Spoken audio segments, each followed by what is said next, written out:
दोस्तों आज जो आपका लाइव टेस्ट होने वाला है वह हिंदी सब्जेक्ट का होगा और हिंदी में व्याकरण खंड से भी और आपके किताब खंड से भी दोनों खंड से क्वेश्चन रहेंगे। तो 25 क्वेश्चन टोटल रहेगा। आपको 25 क्वेश्चन का बिल्कुल सही आंसर बताना है।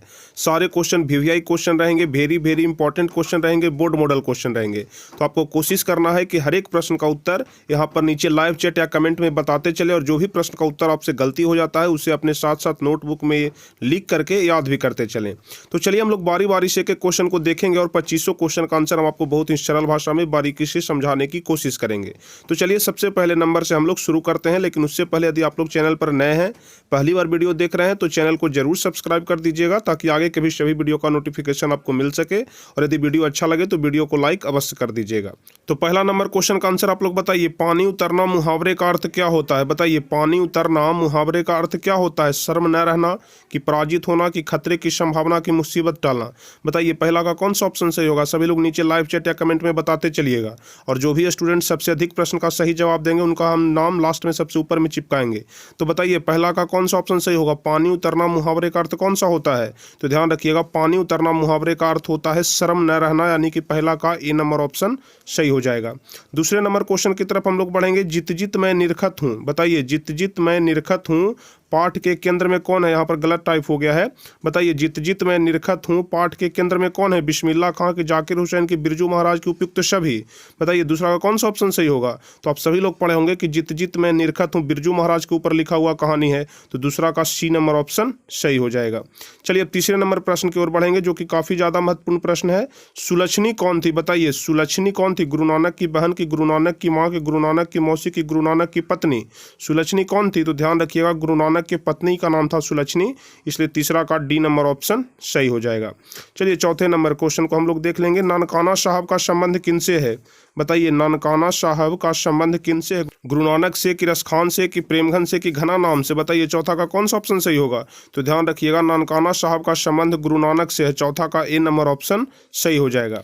अब पांचवें नंबर क्वेश्चन का आप लोग सही जवाब दीजिए। विशेषण के कितने भेद होते हैं? बताइए पांचवा का कौन सा ऑप्शन सही होगा? विशेषण के कितने भेद होते हैं? एक होता है, कि दो होता है, कि तीन होता है, कि चार होता है? पांचवा का कौन सा ऑप्शन सही होगा? तो ध्यान रखिएगा विशेषण के चार भेद होते हैं। पांचवा का डी नंबर ऑप्शन सही हो जाएगा। चलिए छठा नंबर क्वेश्चन, अज्ञेय का जन्म कब हुआ था? बताइए काफी ज्यादा महत्वपूर्ण प्रश्न है। अज्ञेय का जन्म कब हुआ था? 7 मार्च 1911 को, कि 9 मार्च 1913 को, कि 11 मार्च 1915 को, कि 13 मार्च 1917 को? छठा का कौन सा ऑप्शन सही होगा? तो आप लोग ध्यान रखिएगा अज्ञेय का जन्म हुआ था 7 मार्च 1911 को। छठा का ए नंबर ऑप्शन सही हो जाएगा। चलिए सातवें नंबर क्वेश्चन को हम लोग देख लेंगे। लौट कर आऊंगा फिर पाठ किसकी विद्या है? बताइए लौट कर आऊंगा फिर पाठ की विद्या कौन सी है? कविता है, कि कहानी है, कि निबंध है, कि साक्षात्कार है? सातवां का कौन सा ऑप्शन सही होगा? तो लौट कर आऊंगा फिर एक प्रकार का कविता है। सातवां का ए नंबर ऑप्शन सही होगा। लौट कर आऊंगा फिर आप लोग अपने किताब में देख लीजिएगा, एक कविता है।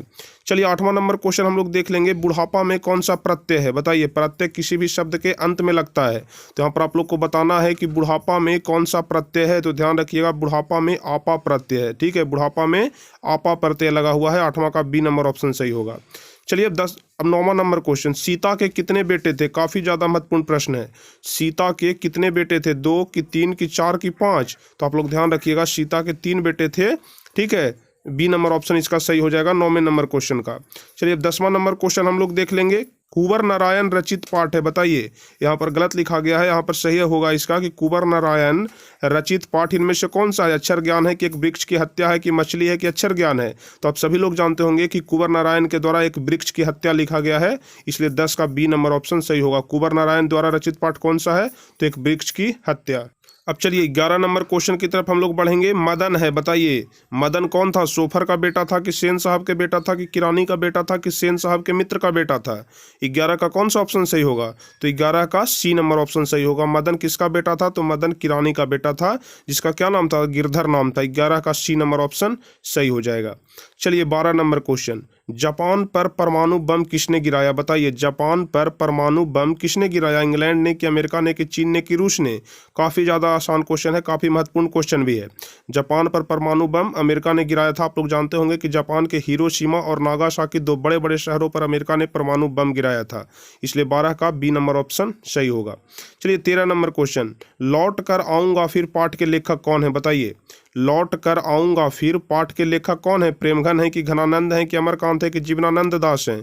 लौट कर आऊंगा फिर, बताइए 13 का कौन सा ऑप्शन सही होगा? तो ध्यान रखिएगा जीवनानंद दास इसके लेखक हैं, लौट कर आऊंगा फिर के। 13 का डी नंबर ऑप्शन सही हो जाएगा।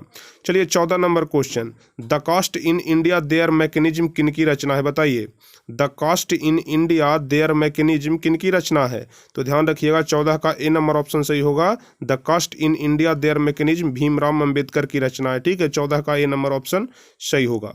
चलिए 15 नंबर क्वेश्चन देखेंगे जो काफी ज्यादा महत्वपूर्ण है कि अमरकांत का जन्म कब हुआ था? बताइए अमरकांत का जन्म कब हुआ था? 1920 में, 1925 में, 1930 की 1935 में? बताइए 15 का कौन सा ऑप्शन सही होगा? तो ध्यान रखिएगा अमरकांत का जन्म हुआ था 1925 ईस्वी में। 15 का बी नंबर ऑप्शन सही हो जाएगा।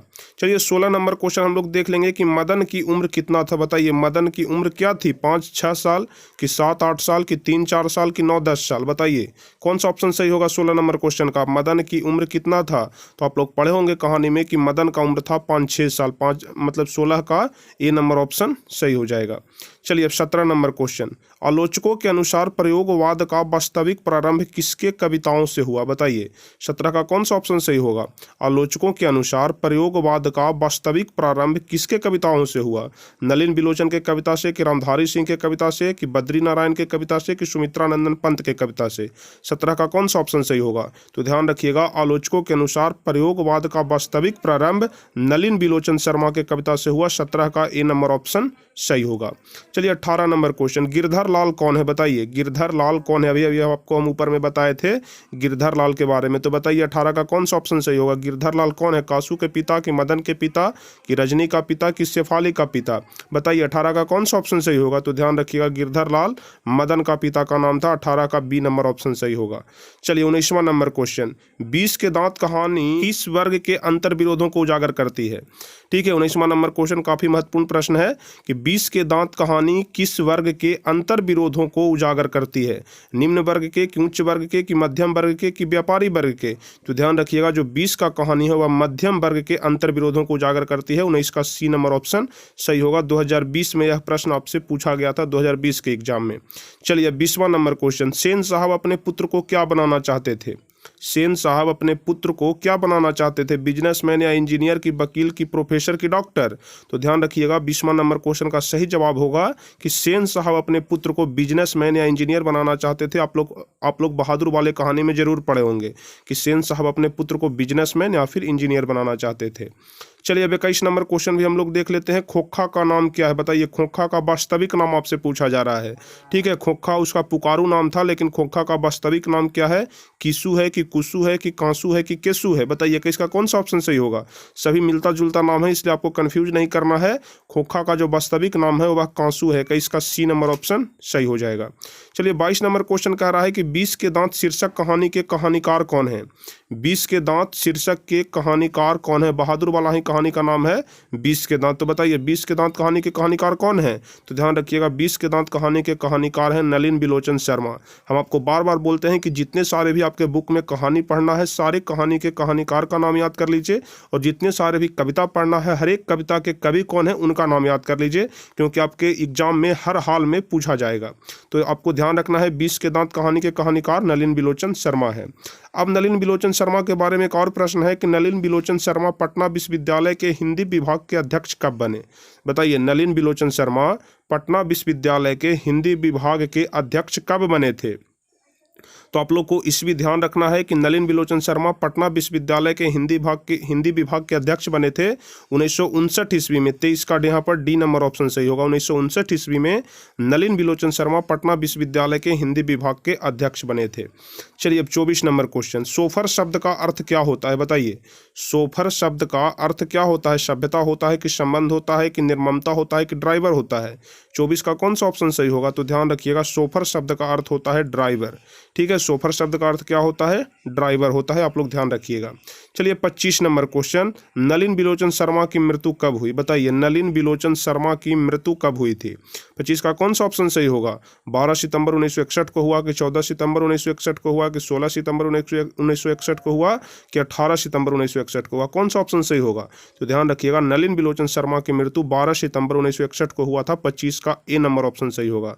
25 का ए नंबर ऑप्शन सही होगा। आप लोग ध्यान रखिएगा, नलिन बिलोचन शर्मा की मृत्यु 12 सितंबर 1961 को हुआ था। तो चलिए, कुल यही 25 क्वेश्चन था जो कि आज के इस लाइव टेस्ट में देखना था, जो कि बारी बारी से करके हम लोग 25 क्वेश्चन को देख लिए। तो अब आप लोग हमें नीचे कमेंट में बताइए कि आपका 25 में से कितना आंसर सही हुआ। यदि 25 में से 25 सही है तब तो बहुत अच्छी बात है, बस आप लोग को बस प्रैक्टिस करते रहना है। लेकिन अगर 25 में से 1-2 क्वेश्चन गलत हो गया है तो बस आपको और अधिक मेहनत करने की आवश्यकता है। अपनी मेहनत को बढ़ाइए और कोशिश करिए कि एक भी क्वेश्चन का आंसर गलत ना हो। तो चलिए, आपको यह क्लास कैसा लगा, आपको यह वीडियो कैसा लगा, आप हमें नीचे कमेंट में जरूर बताइएगा। यदि आपको वीडियो अच्छा लगा हो तो वीडियो को अधिक से अधिक लाइक कर दीजिए, अपने दोस्तों के बीच अधिक से अधिक शेयर कर दीजिए, और जो भी स्टूडेंट चैनल पर नए हैं, पहली बार वीडियो देख रहे थे, सभी लोग चैनल को जरूर सब्सक्राइब कर दीजिए ताकि आगे के भी सभी वीडियो का नोटिफिकेशन आपको मिल सके। तो चलिए, फिर मिलेंगे हम आपसे अगले वीडियो में कुछ इसी प्रकार के महत्वपूर्ण वीडियो के साथ। तब तक के लिए जय हिंद, धन्यवाद।